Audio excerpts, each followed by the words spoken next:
Hanji jak kula ni mi hanji jak kula yang naik Kuala. Ke koma ke bantu yang rakyat. Ke nutit ma ke mereka hajak ya sigogo Kuala kano. Jika mau sabi Honda ke lau, motor ke lau. Sabi Aku mau kerja. langsung ke koma ke jalan ke memang haram jadah lagi-lagi nyo. Gimana begitu tu mah? Upap mah lagi nyo awak bantuan kira apa li. Jadi pakai hajak meninjau je wilayah kedai ke koma ke upap mah. Kal hego rubah rubah jalan lagi dalam daerah rezeki. Banjara jalan lagi.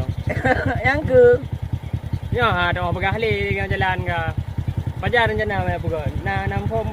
hane na orang pegali memang ke koma mu ya tinjau dari